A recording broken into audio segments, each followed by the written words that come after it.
Լուսինե Բուղայան։ Պարբերաբար բախվում եմ իրավիճակների, որտեղ պատմամշակութային վայրերը վերահսկողության տակ, ճիշտ վերահսկողության տակ չեն գտնվում, օրինակ 17-րդ դարի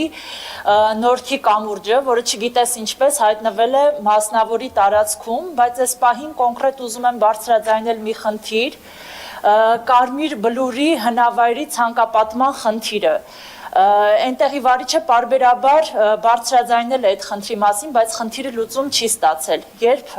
եւ ինչպես կարող է խնդիրը լուծում ստանալ։ Շնորհակալություն։ Մշակույթ, ուրա մշակույթը մեր։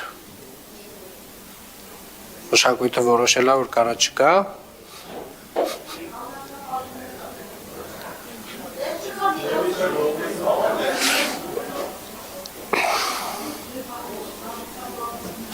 Միջանկյալ Տիկին Բուղայան, ասեմ, որ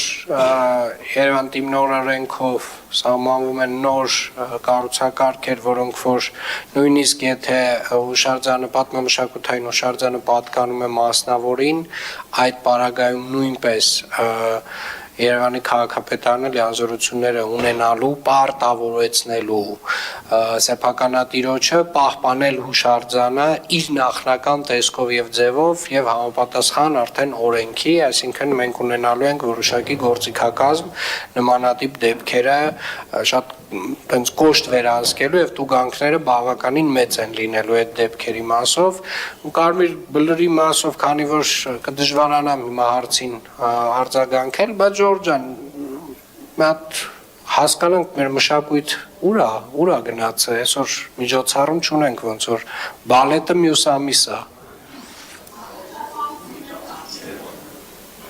Ժորժ ջան, մի հատ կանչեք մեկնում եկա, ասենք 3-րդ անգամ ասում եմ։ Տիկին Բուղայան, ուրիշ հարց ունեք, հեսա որ վերադառնան գան դալիճ բան կանենք, անդրադառնանք հարցին։ Մանուկ Սուքյասյան։